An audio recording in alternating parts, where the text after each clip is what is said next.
What up? It's K.Honesty, and I'm about to review The Shy Season 6, Episode 4. So if you haven't seen the 4th episode of Season 6 of The Shy, turn this video off right now. Go watch the episode. Come back and watch this video. Please like this video and subscribe to my channel. It's an easy and free way to support my channel. It literally takes less than 4 seconds to do.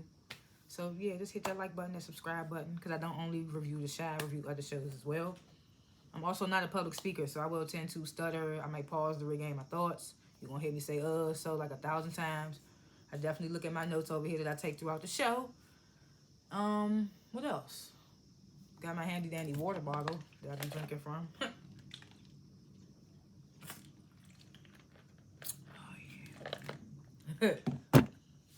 Oh yeah, anything I say is my opinion and does not reflect anyone or anything associated with the show. These are my thoughts and expressions, and ain't nobody paying me to say anything.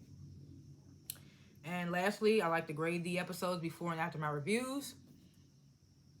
Like I've been saying, like The Shy has not been disappointing me, so I'm not gonna give it no low grades. I'm gonna just keep it at a nice B+. It hasn't had any moment that had me like, oh shit. But you know, it's still been giving me good vibes. So B+. Last chance, if you haven't seen Season 6, Episode 4 of The Shy, turn this video off right now because I'm about to spoil the entire episode. And bear with me because it's getting dark as I review, so I'm going to end up getting up to turn my lights. I got my lights right here, but I'm going to have to get up to turn my light in my room on too. But for right now, the natural sun is giving me enough light right now. Okay, so first scene, we get a cameo from, what's her name? Jill Marie Jones from Girlfriends. So she did, and first scene is her fake giving Duda a blowjob. So they fucking in the shower, talking about how it's 420. She's saying Duda gonna make a lot of money. Duda's like, I don't understand this made up holiday. Da-da-da. Then Duda's wife, Rosalind, who's played by Candy Burris, walks in, like, we need to talk. She like Bianca. She's like Rosalind. So I'm like, what they need to talk about? She always popping up. Rosalind always popping up with some bad news. And it's like, I thought you wasn't fucking with him. Didn't she do some shady shit to him last season? I can't remember. Anyway, so Emmett, he has the fellas over. He got Rashad and Trig over there. And then look, I know his name Victor. He trying to change his life around. He's Trig. I don't care. I'm not changing no character's name. If he was Trig from the beginning, that's what I'm going to remember him as. It's easy to remember anyway. So he got Rashad and Trig over there. And Emmett's still looking around for the damn gun. And they looking at him like, what the fuck? Like, you tweaking? What are you looking around for? You know, I got to get my session in while I'm talking. So they looking at him crazy, like, what is you doing? Because, you know, he ain't telling nobody that he lost the gun. Because they gonna look at him like he a wild-ass nigga. Like, you don't need to have a gun.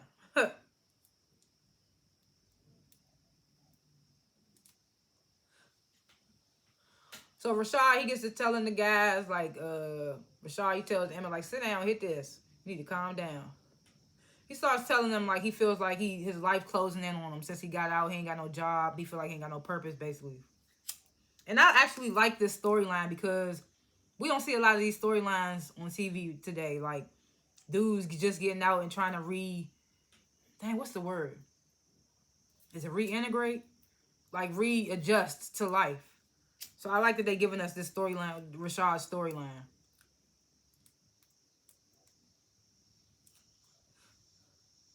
Then we got the storyline of Emmett. Like, you know, dang, what did Emmett say? Oh, he's like, my life look good from the outside looking in.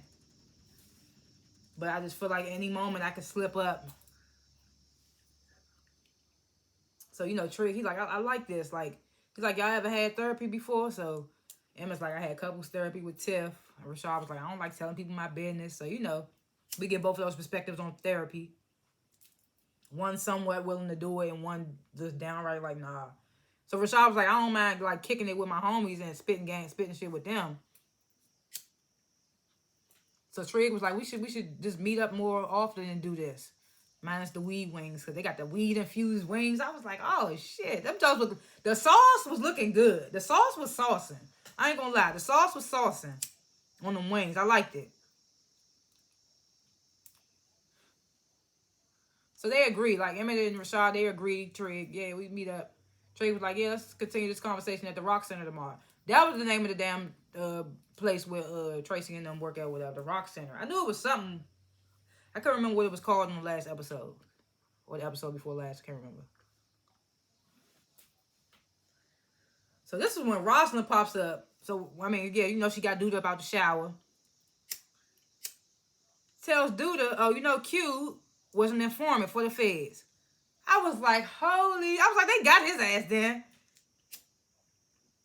Because what if it was some type of bug or something? I don't know. Like, I just feel like killing an informant, you gotta be on your shit now. Like, you done fucked up. Like, you know you fucked up, right? So Duda get to ask what they got on us. He get to asking what they got on us. So Ross was like, they don't have anything big enough to arrest you. He's like, this as long as they don't find out you had anything to do with Q's death. So dude was like, what you think I threw him in the river for? And Rosalind was like, water don't wash away everything. And as soon as she said that, I was just like, I don't put it past Rosalind to go find that body and have that shit to hang over Duda's head. Because I feel like she would do some shit like that. Because she did some shady shit to Duda. I can't remember what it was. Can't remember exactly what it was, but I don't put that past Rosalind to set Duda ass up again. I don't know, whatever. So she like, yeah, I keep the feds at bay. Just don't go shooting niggas because they chewing gum too loud. And he was like, you know I got sensitive ears. I was just like, look, this nigga's Duda's wild.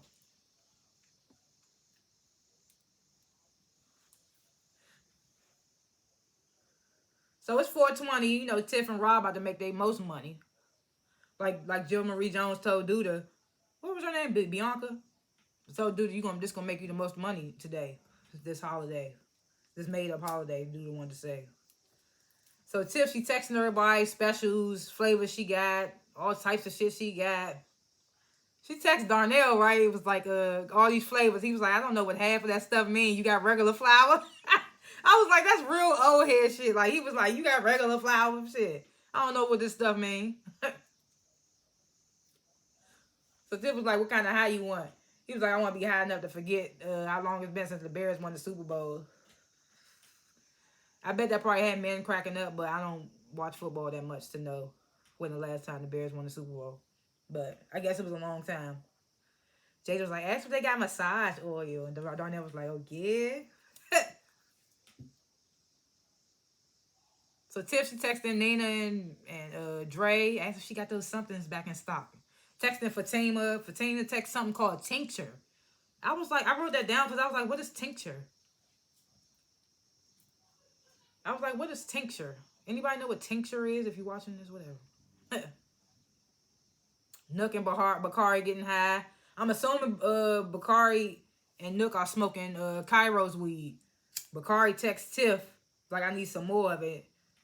And Tiff's talking about something. Nook always texting me for weed. And I'm like, you sell weed. Is you giving it to her for free? Like, is he asking for, like, to hold some? Then I would understand that, but you sell weed. So why wouldn't he hit you up for weed? I guess I get it because he work under Duda, so you would think he would have access to it. But speaking of Duda, Rob was like, shit, just keep giving Nook Duda shit.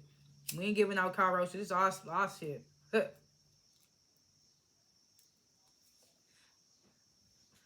you know, Tiff, she keep being aggy. When we going, how long before we be on our own? So Rob was like, soon, we just gotta get everything set up. So they think. Then we find out later on in the episode, they not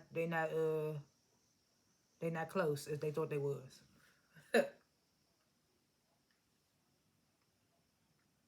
So then we get this scene. I'm assuming the young nigga Zay is showing Duda the whip, the 70s whip he said he's gonna break down for him. I'm assuming this, I don't know.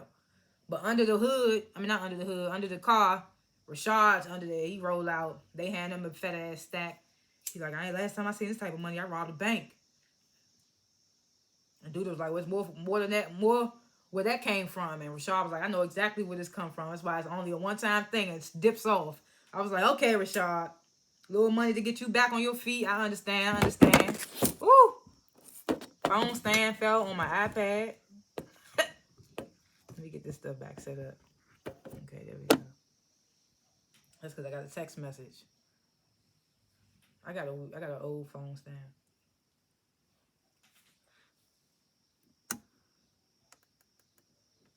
So yeah, Rashad dip up out of here like, yeah, just a little couple funds to get me back on my feet. I understand it. So at this moment I was so confused because right after Rashad walks off,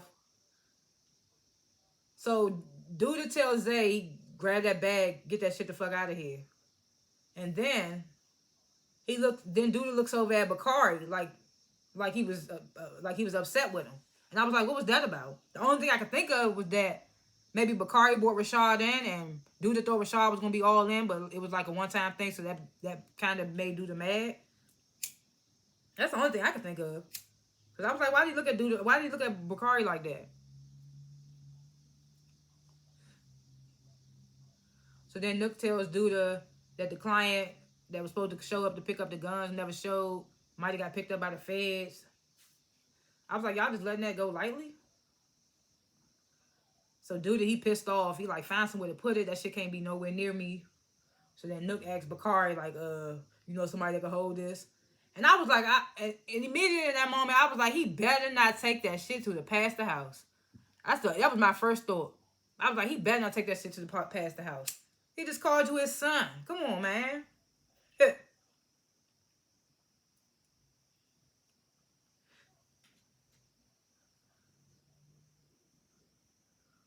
So now I feel like things about to get messy between Nina and Dre. So Dre, she working at Rock? I can't remember what Dre does. Is she a therapist or a counselor or something like that? So apparently her ex is there now working, doing like Reiki, massaging or whatever for people there a few times a week. Tracy hired her. So she's like, is this gonna be a problem? And apparently she broke Dre's heart. Dre's like, no, it's gonna be fine. It ain't weird for me. So we like, okay, it's going to be a thing. Why would they make that a scene? It's going to be a thing.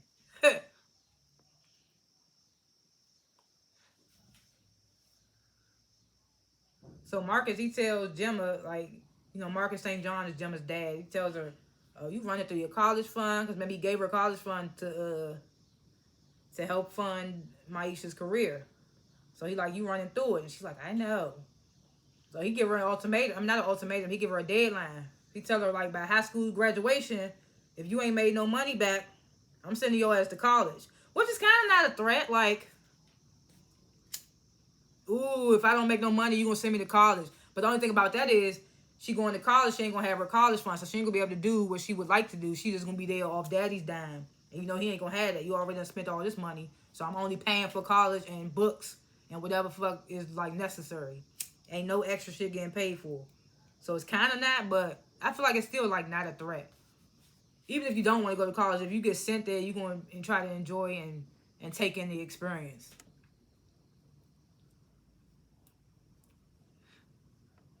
So Gemma like, that's not enough time.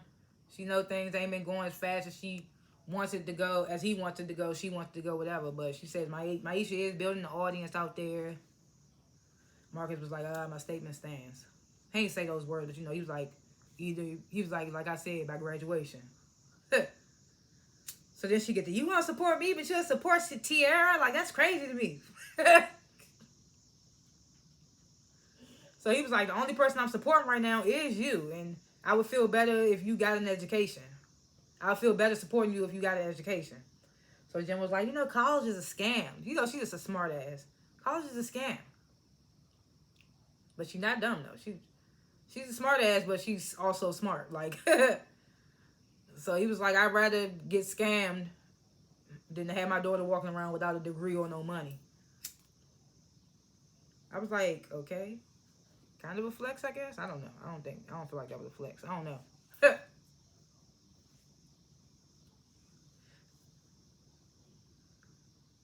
So Fatima, she's sitting down with her house mother, her house sister, basically telling them about Trig, and they asking all types of questions, basically drilling her. So she tell them that they moved in together. So they like, and you still working and all that, and what happened to you wanting to be a stay-at-home family woman, da-da-da. So Fatima was like, oh, I just don't want to be another person that Trig is supporting right now. And when she said that, I was like, okay, yeah, I get it. But it also made more sense because when they had the men's talk later in the episode, he was saying how many people he felt like he is asking him for support.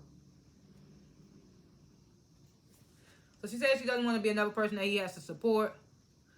So her house sister's like, plus what if Trig switch up later, which is a good point. So then her mother like, how much you getting paid to write for the local paper? Well, let me start turning these lights on. Let me turn the light on right quick. Watch these cords. They all wrapped up in my feet. Coming out of the frame. Still got my work pants on. I'm about to turn all these lights on. It's getting dark. It's getting dark. Where is it? Okay, there we go. That light and this light. Let's get it. All right, back to what I was saying. She was like, how long you been writing for the local paper? And Fatima was like, I am a freelancer. I write for whoever I want. I like to keep the people informed.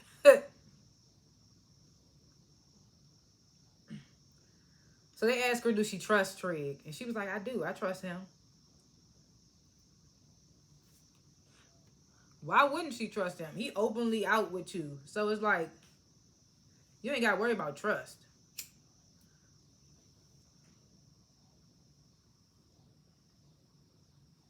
So her sister was like, you took too long to answer that.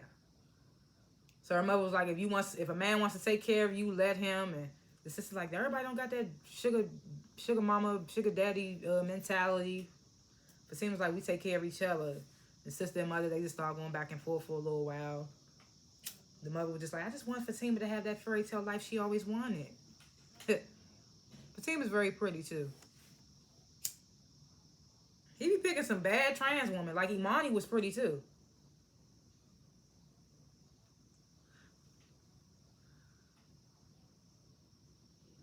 So Monica, I know this is going to be a thing. I just keep saying it, I don't care. It's going to be a thing. So Monica comes into Dre's office. You want to go get some coffee, catch up? Dre was like, I don't think that's wise. And he was like, why not? And Dre was like, because I don't want to have to explain to my wife that I was getting coffee with my ex. So Monica was like, oh, y'all got trust issues? I was just like, damn. So Dre was like, I just like keeping the peace. So that's when Monica was like, that's always been your problem. So I was like, so you want toxicity? Did I say that word right? You want toxicity. If that was her problem, always wanted to keep the peace, that's not a problem. You want toxic then. You want drama, apparently. Stay away, Dre. Stay away.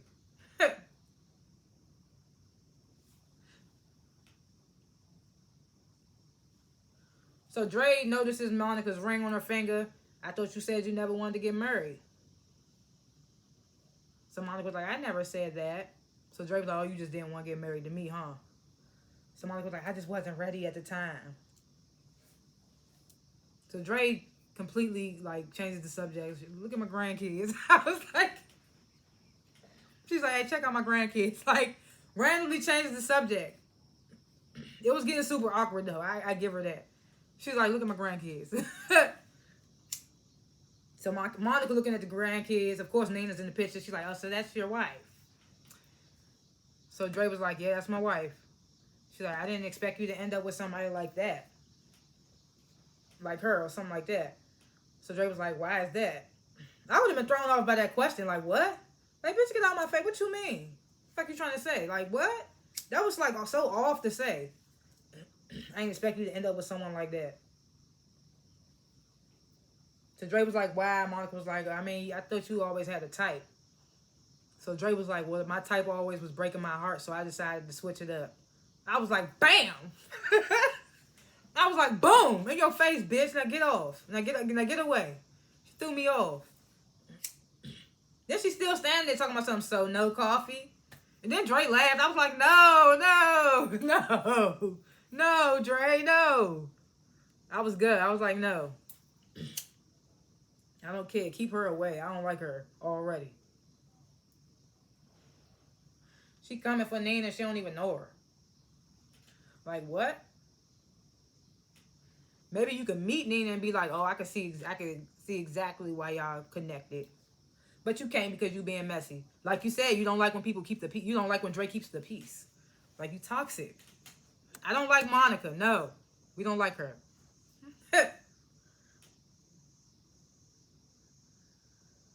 So Keisha, she washing dishes, listening to some type of, I don't even know what it is. It's some woman, like, I feel like it's some self-help type audio book she may be listening to or something. So she hear the kids break something. She go out there, she scream, fuck. EJ was like, I thought we weren't supposed to say that bad word. Keisha looked at him like, nah. I was like, hey, you got your ass. You gotta know not to say it. So Emmett walks in, like, damn, what happened? Keisha immediately hands him the broom. I gotta go meet Tiff. Even like, who gonna watch the boys? She like, you gonna watch them.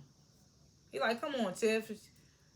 She like, you need to hire a nanny and a maid. I was like, who the fuck is this bitch? She before I could even think that in my head, Emmett was like, this ain't the goddamn, what'd he say? Fresh Prince of Chicago. I was like, bruh, stop what you doing. She talking about a nanny and a maid. Then you gonna be complaining about Duda doing too much. Like, what? I don't even think Duda got that. Well, that's because he move around too much. So Emma was like, all this money starting to create problems that you can't even understand. And Keisha's like, what you talking about? And Emmett says, I don't want to get into it right now. He keeps saying that. So I understand Keisha's frustrations, because it's like you saying money creating these problems, but you're not telling her what's going on. And every time she asks you, you like, I don't want to get into it. Then when they was in bed, he was like, oh, I'm too tired to get into it. It's like you don't know when you don't want to get into it, Emmett. So I'm kind of siding with Keisha on this one. And then you making all these dumbass decisions. Can't even find a damn gun, you nut ass nigga. So Keisha like, you never want to get into it. I'm like, yeah, you never want to get into it. So Emma was like, I'm doing the best as I can. And Keisha was like, well, your best could be better. And Emma was like, oh, I don't support you? Keisha was like, bye, and leaves. Leaves his ass with the kids.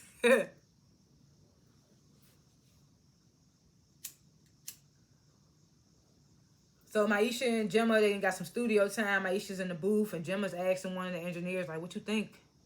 And he like, she good. And Gemma's like, you don't seem too enthusiastic.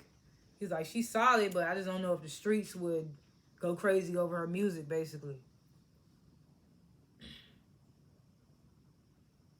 So Gemma was like, all right, Maisha, go start from the top. And they was like, actually, that's y'all time. And she was like, already? Because, you know, she just got that talk with her father about all her money being spent. That studio time went by fast, huh? Trust me, I know. I just created a song for the first time. I had to pay for studio time. It was not cheap. I did not like it. To, like, mix and master and buy the song outright, it's crazy. And the studio time, it was crazy. But anyway, so they get out the booth, out the studio. So, you know, Gemma, she irritated. So she like, Maisha, we need something iconic. Like, no, cause Maisha was like, I was just getting warmed up. And Gemma was like, you need to get warmed up before you get here. She was like, you need to get warmed up before you get here. She was like, we need something iconic. So Maisha was like, I'm still trying to find my voice. Gemma was like, we don't got time for that. We don't got time for that. And Maisha was like, well, I don't mind having college as a backup plan. I always say I could go to college. It don't matter. So Gemma was like, well, people who make it don't have a backup plan. She's basically talking about, like, she ain't got no backup plan right now. Unless it's, I mean, her backup plan is college, too. Whether she like it or not. So Maisha was like, I'm not rapping for you. And Gemma was like, well, if it wasn't for me, you wouldn't be doing half of the shit you're doing right now. Maisha was like, we ain't doing much. Bruh. She said if it wasn't for me, we wouldn't be doing half the shit we're doing right now. Maisha was like, we ain't doing much. I said that these motherfuckers, these two together is hilarious. So Gemma was like, we gotta crawl before we walk. What movie is that from? You gotta crawl before you walk. So Gemma was like, I just need another song from you. Maisha was like, I'm working on it. Jim was like, well, work harder. Work faster. So Maisha was like, I will. And if you think I don't have what it takes to make it, then say that shit. And Jim was like, I don't think that. Maisha was like, well, stop coming at me then. They just be going back and forth. It's hilarious, man. We ain't doing much. And that part be cracking up, man.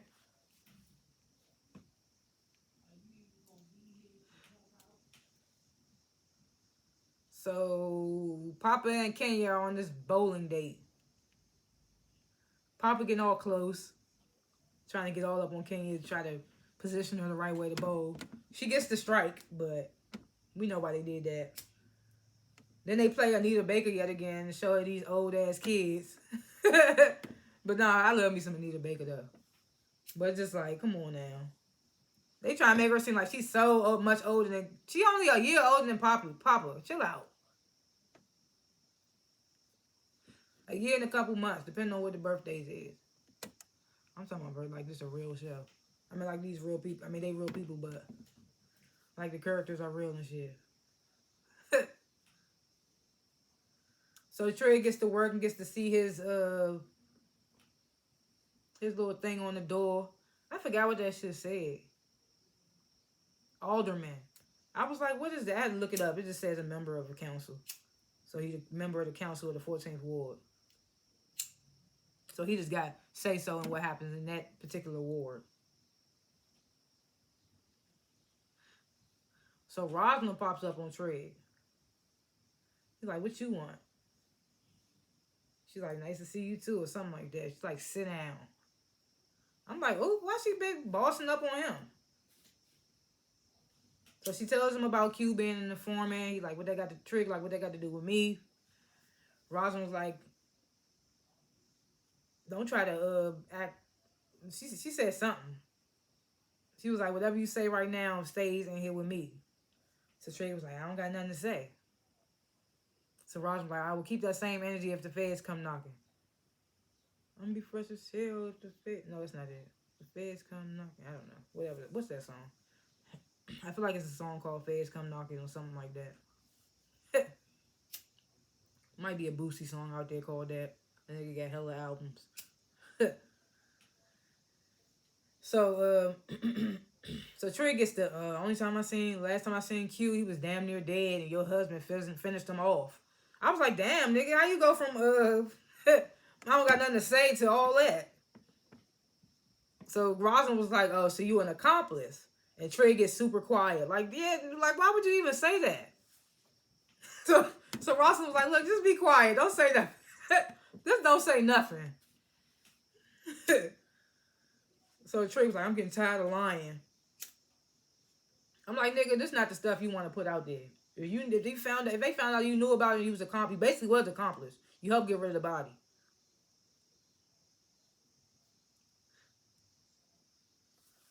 So Trey like, I'm tired of lying. Rosalind like, it's better than this than the alternative. And like I said, yeah. You basically was an accomplice, Trig. I'm sorry. You was Trig in that moment, Victor.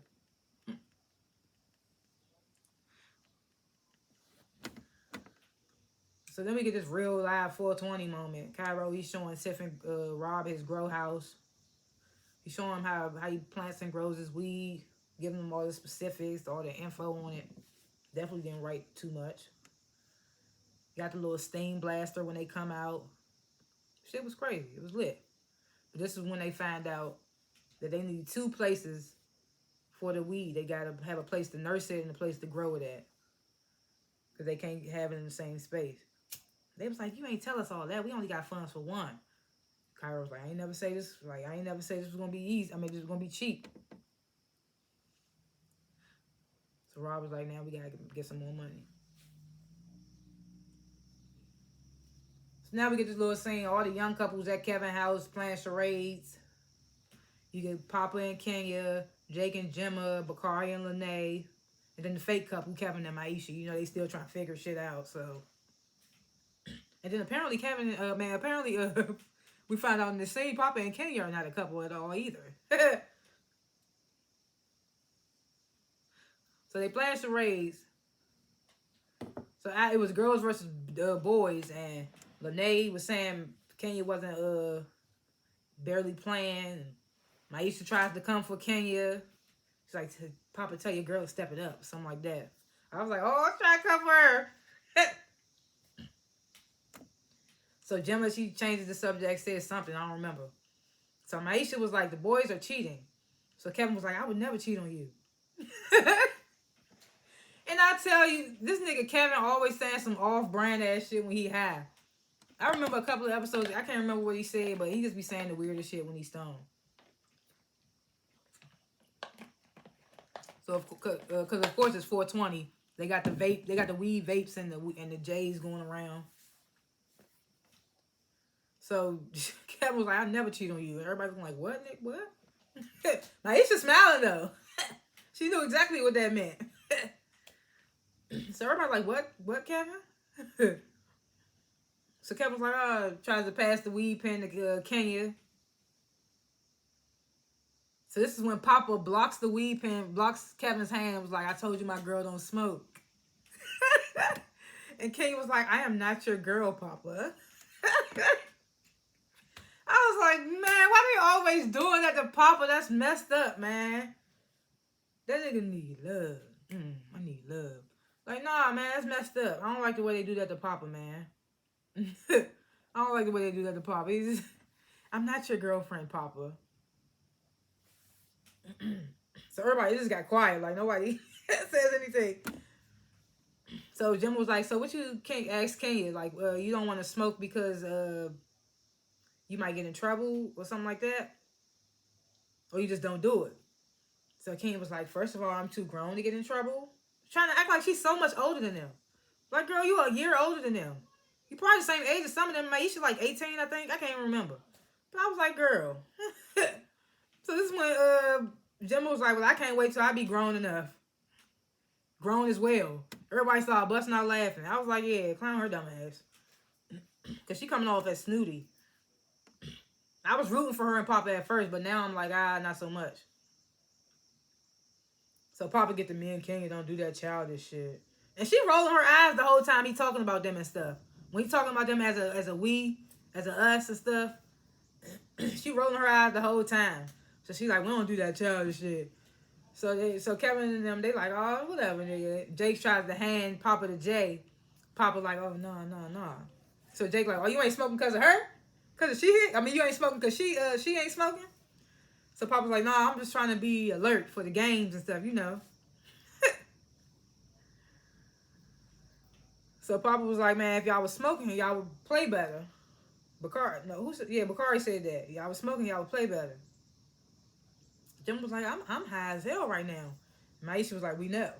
I was like, oh, here they go. Jim was like, what's that supposed to mean? Maisha was like, you need to stay focused. Jim was like, I'm focused whether I'm high or not. I was just like, these two is just hilarious to me. So Kenya gets up to try to open the window. Jake was like, no, don't do that. It's too cold for that shit. Don't do that. Kenya was like, I'm not about to go home smelling like weed. So they was like, yeah. Kevin was like, yeah, it's cool. I don't want my landlord coming to say anything. You can open it. So Jake, he starts to take his jacket off, and Bakari notices his merch he got on. Bakari like, where you get that? And Jake like, I made it. And Bakari like, that shit hard. So Gemma was like, he can make you one. You know, she always hustling. You know, she trying to make that money, honey. I don't blame Gemma. I like Gemma though. She's like, he can make you one. So Bakari was like, how much? Gemma was like, 50.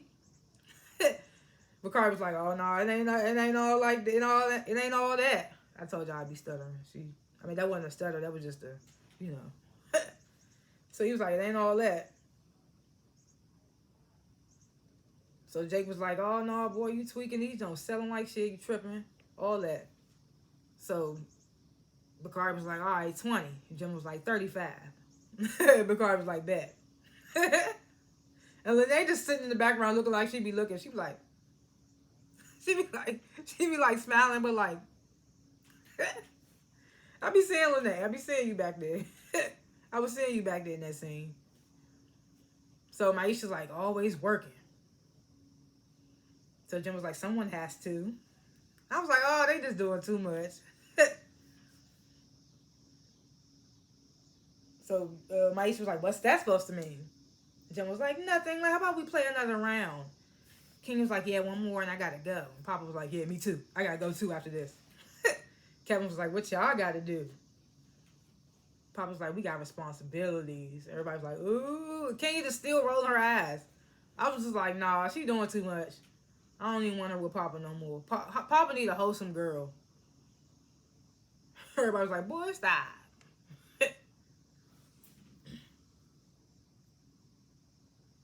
So then we get this scene which was in slow motion. I thought it was weird. I thought Pastor was about to die right there. I ain't gonna lie.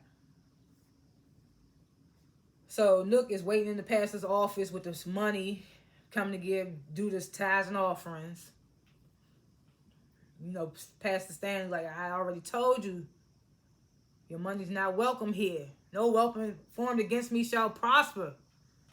I get that he's supposed to be a pastor, but why every time we see him in the scene, he always quoting something from the Bible? I get it, but you ain't got to give too much. It's too much. So Nick was like, you sure about that? So Pastor Stanley Sr. was like, is there anything else I can help you with?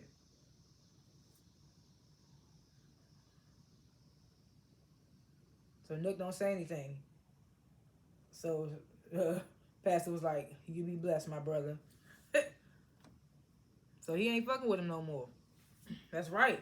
He got to do right by his son. And he got to do right by Bakari if he want to show him there's a better way. So now we at the Rock Center. All the men supposed to meet up and just basically chop it up. So Darnell runs into Emmett in the hallway with the kids. He's like, I didn't know you had the kids. And was like, yeah, Keisha dumped them on me. And Darnell was like, boy, you can't get no kids dumped on you that's your kids. Y'all share that load. So what Emmett say? You and Mama ain't share that load. Darnell was like, we sharing it now. And Emmett was like, I'm grown now. And Darnell was like, well, shit, you still need your daddy. And I was like, yeah, this is what he about to probably say something about him approaching Duda.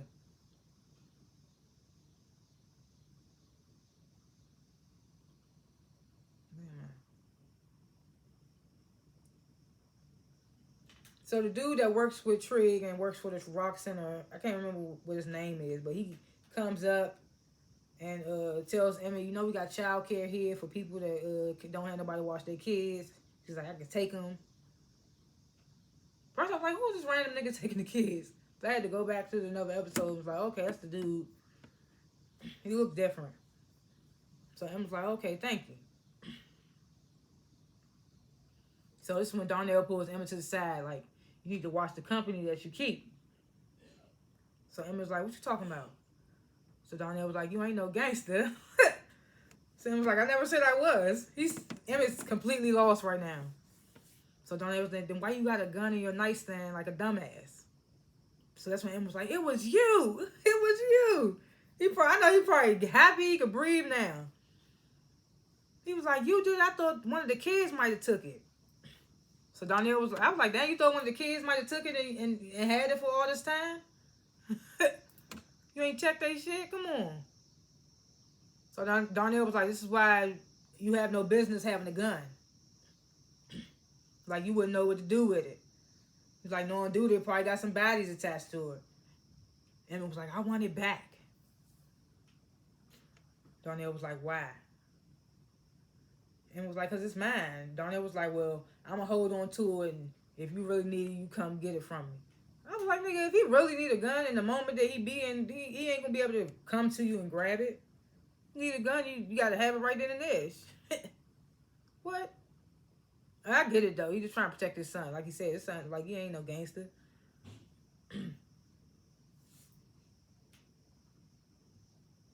So Emma was like, I don't need your permission. Darnell was like, you may not need my permission, but it's clear you still need my protection. So now we get to the scene, all the men sitting down. You got Marcus St. John there. You got Lene's brother Jamal there, played by Vic Mensa. Of course, you got Trig there, played by Luke James, Victor, whatever you want to call him. Then you got, of course, you got Emmett there, Jacob Lattimore. Then you got the dude who runs the Rock Center, whatever his name is. I don't know his name. Who else is there? I think that's it. I don't think I forgot nobody. And of course, Rashad. Oh yeah, Darnell's there too, of course. And then Rashad gets there late. He's like, man, Emmett's weed wings had me knocked out. And Emmett's like, nigga, like, why would you say that right now? It's supposed to be like a real convo. So like, what? Rashad was like, what? It ain't no secret. So Darnell was like, y'all had wings without me, huh? Emmett was like, it was the last minute thing. Rashad was like, how was the last minute? You had flyers and shit. So Trig opens up the floor, basically wanting to check in with the guys, saying it's a safe space, talk about stuff that they wouldn't talk about with other people. Opens the floor to anyone, gets quiet. So Trig starts, basically says he's happy that he achieved his goal. And they was like, we proud of you too.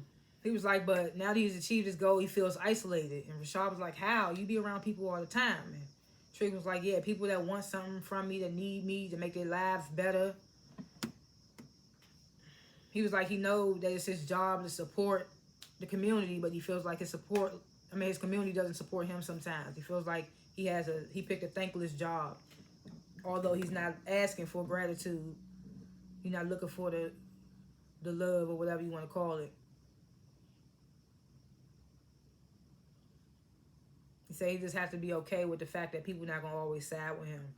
He said it's hard, but he's going to have to be okay with that fact. I love how all these men are talking about they like stuff that men actually go through. Him transitioning from thug to like councilman, trying not to do too wrong. He got these battles he demons he dealing with. Then Marcus St. John, he like, I know that life. Trey was like, all right, say something. So Marcus tells the guys about how he dating somebody. He don't say who at first. It's like Gemma's not happy about it. So he was like, I'm not just having fun with this woman. He was like, she making me feel like I can settle down again. But Gemma Gemma's always been used to it always being about her. Basically, that's his problem. And that's another storyline we don't really see. Stepmothers and dealing with teenage daughters who feel like they gotta deal with a new woman competing for their daddy's love and stuff like that. So that's another storyline. I was like, yes, I love all of this. So Trig's like, how can we be more supportive? So Marcus says he has to make sure that they both feel the same love, basically. So Trig asks, like, how can we be more supportive? And Marcus was like, well, just pray for me or send me some ideas on how to help them both build a relationship together without me. And I think that's good because I feel like I've been saying, I feel like Tierra and Gemma are similar. So I feel like once they get along, it's gonna be a wrap. Marcus ain't gonna be able to separate them because they so much alike. So Emma was like, yeah, if my girl and my baby mama can get along, then it's hope for your girl and your daughter. Marcus was like, oh, that gives me hope. Keisha and Tiff give him hope. So Jamal was like, well, how can we help you, Trig? And Trig was like, I think mine is more internal. I just got to stop being Superman. Stop trying to be Superman. Darnell was like, well, that's what society tries to push us to keep telling us we have to be. And that's why y'all out here trying to be everything and everyone for everybody because y'all think that's what a man is. And I was like, Darnell be hitting on the nose. I ain't no man, but it's just like I'm loving this conversation. So Emma gets the Darnell, you put down a lot of your responsibilities when I was coming up because you couldn't handle it. Darnell, he takes that on the chin. He's like, yep, I did. So Emma was like, now that we making up for lost time, although it's cool, he was like, I never got to see you juggle my mom and a career. So he was like, honestly, that's why I feel like I'm struggling right now. And Darnell was like, you can't put your bullshit on me. You can't put your bullshit on me. I mean, he can, kind of. Some of it. So Emma was like, that's not what I'm doing. He was just like, everybody expect me to be this strong black man, but how can I be what I didn't see? And I was just like, damn, that was a bar. can I be what I didn't see? That's crazy. I was like, damn. Darnell felt that too. You gotta take it on. You gotta take it though. When he's spitting facts and you know it's true.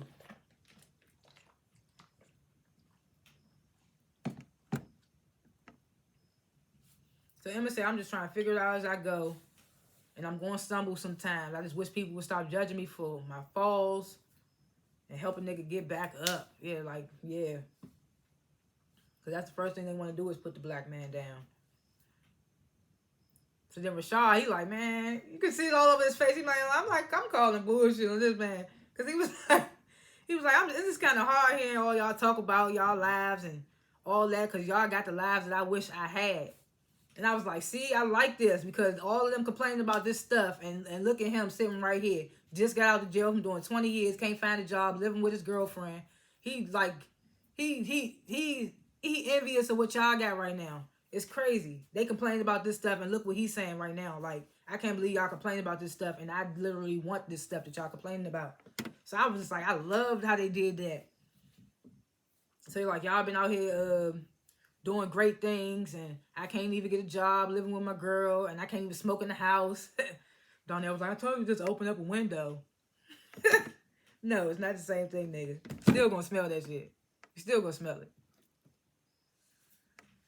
So Rashad was like, oh, it's not even just that, man. He was like, I'm lusting after this woman I can't have. And I was like, oh snap. I immediately knew he was talking about Tierra, not because they did a little previously, and they showed when him and her smashed on Valentine's Day. I knew he was talking about Tierra from jump because I was just like, because I was always wondering what happened with them because it just showed them smashing and then they ain't really canoodle after that. I think they were just smashing and they stopped. I don't remember what happened. I think him and Deja broke up. I can't remember what happened, but he was like, I'm lusting after this woman I can't have. And then immediately I thought he was about to say her name and Marcus was gonna be like, what the? Because Marcus was there, so. But they was like, what woman? Emma was like, it better not be Keisha. And Rashad was like, no, it ain't even like that. Emma was like, you was just at the house. He was just at the house. So he said, so Rashad basically was like, I'm trying to be the best man that I can be. Everything's falling. I'm trying to be the best man that I can be for Deja. He was like, I owe her a lot. She took a chance on me and I just don't want to let her down. So I like that perspective from Rashad too. So this is when Jamal talks about how I know Lene disappointed in me. I just gotta do better for me before I can do better for her. Yeah, I like this storyline too. He just got out. He caught a baddie. His little sister is with a dude that caught a baddie, but ain't go to jail for it. She kind of like dealing with the same nigga that he not trying to be no more, and he trying to tell her that just like you shouldn't be with this nigga. I get that too. So it's just like I love all the different perspectives from these men. I just love how it was coming in. So Rashad was like, yeah, I just gotta do better for me before I can do better for her. Then he was like, the streets just don't make it easy for a nigga. It's so easy out here for a nigga, like the streets. And Rashad was like, I hear that, man. And Jamal was like, I ain't trying to go back to jail. And Rashad was like, I hear that, man. And I was like, I like this type tip that they on. They ain't trying to go back to jail. So I was like, I'm here for it. Even though Rashad just did that shady business deal with Duda, but it is what it is. And then later on, I was kind of like, what's going on? But so Emma was like, man, sometimes the streets can slip into your house without you even knowing it. And I'm like, yo, you talking about Duda, nigga? You talking about Duda? Y'all all talking about Duda. At this point, talking about Duda, except for Jamal. So Donnell was like I said, we just know need to be mindful of the company that we keep. I was like, nigga, you ain't say that to them. You said that to Emmett earlier before this meeting. But I get what he was saying. We all need to be mindful of the company we keep. The trade was like, well, we all in good company right now. And I was just like, what a great scene. I was like, that was a great scene. I love that scene. That's why I wrote so much kind of like verbatim what they said, because I love the scene. I didn't really want to miss out on nothing. So we get this little quick scene. Tiff and Keisha sitting down smoking. Keisha's like, there's some good stuff. And Tiff was like, we trying to get a bigger spot to grow our own weed like this. And Keisha was like, y'all have a permit for that? And Keisha was like, they gotta have a permit for that, right? And Tiff was like, we working on that. She was like, we gotta get a realtor. And Keisha was like, well, y'all could try ours, but, we got ours from Duda. Tip was like, nope, we trying to cut ties with that nigga. Keisha was like, I wish we could do that. She was like, ever since Emmett met Duda, he been just acting wild. Tip was like, don't be afraid to get in that ass, Keisha. Keisha was like, I'm not. Tip's so funny. She was like, you need to quit your job and sell this cheese dip. I was like, I thought she was about to say something so serious. You need to quit your job and sell some of this cheese dip out here. I was like, Tip funny. She say something funny later on too when she in the car with Cairo. She was like, what she say? He down for whatever I'm down with.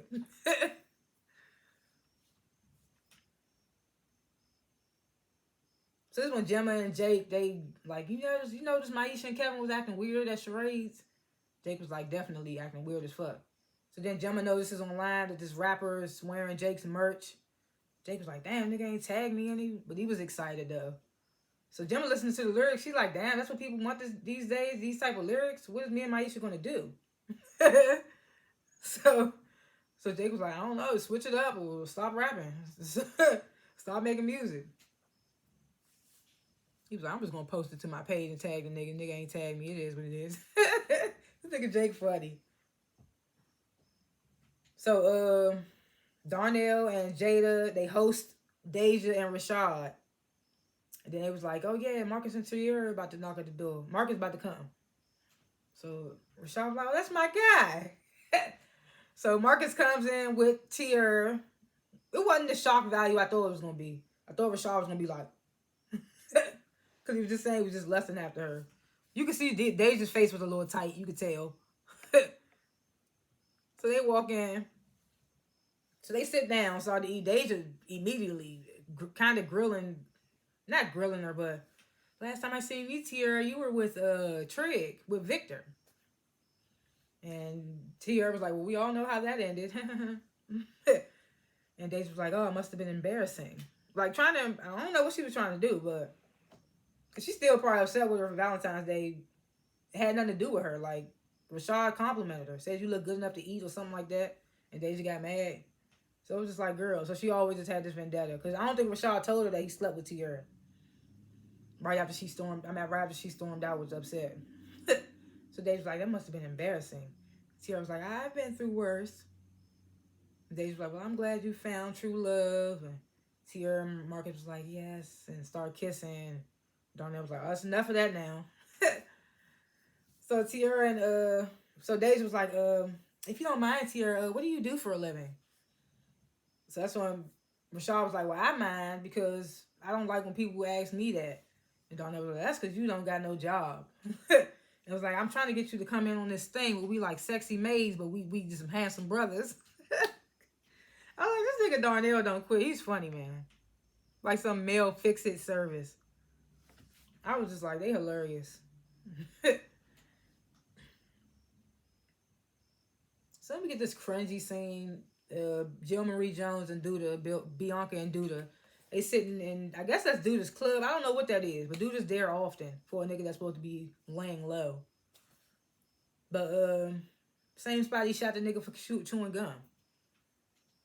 So I'm just like, whatever. So they sitting down talking about, who gonna replace Duda? Who gonna replace you? Ain't nobody like me, baby. This is a whole bunch of back and forth. So they looking around the room, really just Zay and Nook. And I'm like, I feel like he just met Zay. I don't know. It was like Zay still wet behind the ears. She was like, I know you like Nook. He was like, he's loyal, but he ain't savage enough like me. So she was like, nobody's like you, baby. And they start kissing. Then Bakari comes in with Rashad. They all sit him down. Nook, Zay, Duda, they sit Rashad down. Open up the bag of guns. Rashad jump up like, oh no. Jumped up like it was a snake or something. So he was like, we just need you to hold it and you get some good money out of it.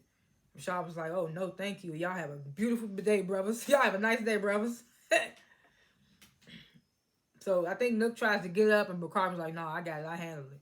And goes after him. But they don't show what happens after that. So Tiff and Rob, they meet with Trig trying to get a permit for they to grow their weed at or whatever. Cairo's there to be like a reference or something. And you know the dude that runs the rock center. I don't know what his position is. Is Is he? I want to say he's Trig's like right hand guy or whatever you want to call him. I don't know, but he's there and he telling them like Trig like I got other obligations first, and the dude was like, well, we not gonna be able to get to this part in like 6 months. And Tiff's like 6 months, and it storms out. So Rob's still sitting there, and the dude asking Rob like, what you need something else? He was like, yeah, I want to talk to Victor, but it's not about the permit. So Trig was like, all right, step out. Tells the dude step out. Rob closed the door. So Rob like, you didn't like my uncle too much, did you? So Trig was like, I hardly knew him. So Rob was like, that's not what I asked. So Trig was like, well, he had a lot of enemies. I was just like, why would you say that again? So Rob was like, any of them want to take his life? So Trig was like, I don't know. It was a little pause before that, I don't know, too. I was like, come on. Ooh. I told y'all my reviews be as real as possible. I don't care. So he was like, you better not be lying to me, nigga. And Rob was like, Trig was like, I ain't got no reason to be lying. I was like, damn, nigga, you was lying like shit. It's crazy. You helped get rid of that nigga body. You know. But with Rosalind just coming to him, telling him that the FBI gonna probably be snooping around. So he probably like, oh, this nigga Rob coming and asking questions is weird. So while Tiff and Cairo in the car waiting, this is when Tiff was like, I ain't waiting to get no permit. And Cairo was like, well, it's gonna be risky. And Tiff was like, I don't care. It's better than working for a killer. And Cairo was like, I suggest you talking to your man first. And she was like, he down for whatever I'm down for. I was like, Tiff is funny, man.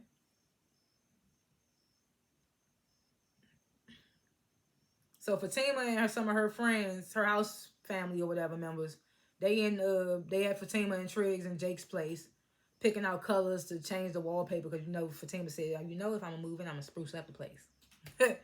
So they're like, yeah, you need some nice color in here. So it's also teens in there shopping and stuff, Jake's merch. They like, why all these kids in here? And Fatima like, girl, Victor little brother sell his merch out the house. They was like, he paying rent. They was like, no, we let him save his money. They was like, well, he needs to be getting his own place, moving out. The same was like, this is more his place than my place. I just moved in. Like, chill out. I was like, I know that's right. She's like, yes, tell them. Like, what are you doing? What they talking about? So some kid comes in there, like, I ain't know this was a tranny house. So they was like, They start coming for him. And Jake comes out like, what's wrong? And it seemed like one of your little friends is being disrespectful. So Jake was like, these niggas ain't my friends. So Jake was like, you could leave if you're gonna be in here like that or whatever. And he was like, nobody wants your gay ass shirt. And Jake hemmed his ass up. Like, get the fuck out. Threw his ass out. He was like, anybody else got a problem? And because his house was packed with people buying merch. Jake probably making that money now. He probably moving out soon, probably. He was like, anybody else got a problem? He's like, all right, come on, let's go. But Tina was like, I know that's right. My stepson better stand up. My step little brother, whatever you want to call it. My step brother better stand up for me. Step brother-in-law, whatever you want to call it. Then we get this quick scene. Nook pop up on Emmett with a big bag of money telling him to hold it. Emmett like, what the? And Nook's like, you ain't going to be holding it for long. He go, Emmett, what if my girl see it? Nook was like, make her don't see it. I was like, yes. Like, what? He was like, what if my girl found it? He's like, fine, make sure she don't. Like, that's all you got to do. Put it somewhere you know she never looks. God damn it.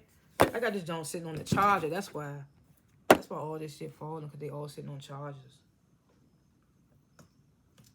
I ain't had my shit charged this time. I wasn't prepared. What do you say on how high? I need to prepare. You ain't gotta prepare, baby. Just hop on this and get on some see, baby. Anyway, so yeah, just random, like dropping money off at Nooks, trying to get Rashad to hold these guns. I get him though. Smooth criminal dude. He put stash stuff here, stash stuff there. It's never on you. I get you, dude. I get it. So then we get this final scene. Pastor Stanley Sr. is giving a sermon. Mostly some of the cast members there. You see Bakari, Keisha, Emmett and the baby. Tracy's there. Of course, Papa's there. Duda and Nook are sitting in the back. So right after pastor giving his sermon, Duda tells Nook, take care of him, the pastor. And Nook like, say less. And I'm just like, oh, nah, y'all not about to kill the pastor, nah. Y'all not about to kill the pastor. Y'all going to hell. Y'all going to H-E double hockey sticks. Nook, you was a wild nigga. And if you want Keisha back, you ain't never getting her back. You wasn't never getting her back anyway. But if it was a 1% chance, you ain't getting her back if you do that. That's wild. And you know, Bakari, he on the fence about stuff. And you know, that Stanley Senior just called him his son. Bakari might be the one to take out Duda. I keep telling y'all, somebody gonna take Duda out. I don't know who it's gonna be. He got so many enemies. Might be Bakari though, especially the way he was looking at him at the chop shop. I was like, what's going on there? But I feel like, I don't know. He killed Stanley Senior. They might unleash something in Papa. I don't know. But it's crazy. I don't know what's gonna happen. But like I said, I graded this joint at B+. Predictions for next episode. Like I said, I don't know. It might be Bakari to take Pastor out. And I'm wondering how they're gonna take the pastor out, man. That's crazy. And that's gonna shake the shot, man. Papa gonna be so hurt. Then Kenya gonna be trying up his ass. I'm so sorry about your father's death. But you was just trying to front on him in front of his friends. I feel like that's gonna happen. It's this big ass bag of money Emmett holding. What's going on with that? The big bag of guns, where is it going? It's just a whole bunch of craziness. I don't like Dre's ex. Don't bring her back. What else? I can't think of nothing else. Tiff, girl, just wait for that permit. It ain't worth it. Dude gonna be gone soon, girl. Just chill. Those are my little slight predictions for episodes to come. Thanks for watching this review. If you watched it in its entirety. Please comment below what you thought of the review, what you thought about what I talked about, if I forgot anything, if I was off on anything, what you thought of the episode yourself, all that good stuff, what you would grade the episode, all that good bad stuff. Comment below. Please like this video, subscribe to my channel because I don't only review The Chi. About to review the Real Housewives finale right after this. And I think that's it. I will see y'all in the next review. Peace.